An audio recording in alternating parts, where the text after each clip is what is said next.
અત્યારે ખૂણો ઘી જેવો છોડવો છે. પહેલી વખત મને આટલો ગ્રોથ બેલીબી વાપર્યા પછી મને જોવા જડ્યો. મારાથી 3 થી 4 દિવસ વહેલો વાવેતર કરેલો છે અને સાથે રાસાયણિક ખાતર પણ રાસાયણિક ખાતર વાળો કપાસ છે. આ બાજુ વાળાનો કપાસ છે અત્યારે આપણે જે બતાવી રહી છે ખેડૂત મિત્રો. આની અંદર રાસાયણિક ખાતર વાપરેલું છે. 4 દિવસ પહેલા કપાસ છે અને આ 4 દિવસ મોડો વાવેલો છે. એટલો ડિફરન્સ તમને ખેડૂત મિત્રો બતાવે છે. ખેતર બોલે, ખેડૂત બોલે, બોલે બેલીબી. તમે વાપરો મારા વાલા પ્રોડક્ટ બેલીબી. અત્યારે માર્કેટમાં બધા બેલીબી બોલે છે. અત્યારે એવી પ્રોડક્ટ આપણી ધૂમ મચાવે છે.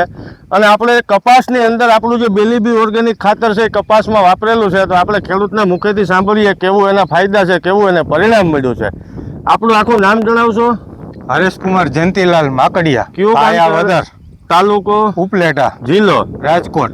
હરેશભાઈ, આ કેટલા વીઘાનો કપાસ છે? 9 વીઘાનો. 9 વીઘાનો ખેડૂત મિત્રો આ કપાસ છે. 9 વીઘાનો આ કપાસ છે. આ કપાસની અંદર આ બેલીબી ક્યારે વાપરેલું છે? ત્રીજા પાણે મેં આપ્યું હતું. બરોબર છે. કેવી રીતના આપ્યું હતું આને? પાણી ભેગું પાતો તો એના ભેગું પાણી ભેગું ભેળવીને મેં આપ્યું. બરોબર છે. બીજા કોઈ ખાતરમાં અન્ય આપેલા? કોઈ ચીજ વસ્તુ નહીં. પાયામાં એક ખાતરનો દાણો નથી નાખેલો. બરોબર છે. ઉપરથી છંટકાવ કર્યો મેં. આ બેલીબી ઓનલી ફોર વાપરેલું છે આની અંદર. એક જ વસ્તુ બેલીબી. આ બેલીબી વાપરા પહેલા કપાસની પરિસ્થિતિ શું હતી?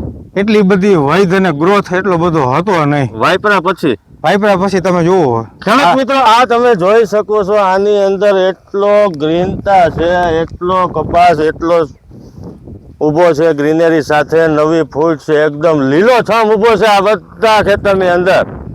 તો આજે બેલીબી હરેશભાઈ આપણે વાપર્યું છે, આનાથી પૂરો તમને સંતોષ મળ્યો છે? પૂરો સંતોષ એમ ગ્રોથમાં અને ગ્રીનરીમાં અને બધી રીતે. અત્યારે ખૂણો ઘી જેવો છોડવો છે મારી દ્રષ્ટિએ. આ બેલીબી વાપર્યા પછી ત્યાં સુધી આટલો ગ્રોથ મને જોવા નથી જડ્યો.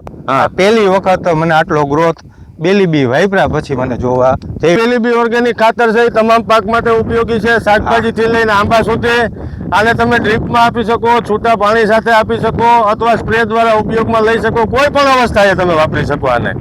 મૂળનો ગ્રોથ કરશે, જમીન પોચી કરશે, સફેદ તંતુ મૂળનો વિકાસ થાય. અલભ્ય જે સ્વરૂપમાં ખાતર છે પડ્યા છે એને લભ્ય બનાવી અને જે તંતુ મૂળ દ્વારા છોડવો ખોરાક લે છે એટલે છોડવો તાકાતથી ખોરાક લઈ શકે અને છોડવો તાકાતવાળો હોય એટલે ઉત્પાદન પણ સારું આવે. એટલે ગ્રોથની અંદર, વિકાસ વૃદ્ધિની અંદર પીળું પડી જતું હોય, સુકારો આવતો હોય એની અંદર ફ્લાવરિંગ ખરતું અટકાવીને ફ્લાવરિંગની બેઠકમાં પણ અદભુત વધારો કરશે. આ જે પ્રોડક્ટ છે એ તમામ એગ્રો શોપ ઉપર અત્યારે હાજર સ્ટોકમાં મળશે. નમસ્કાર.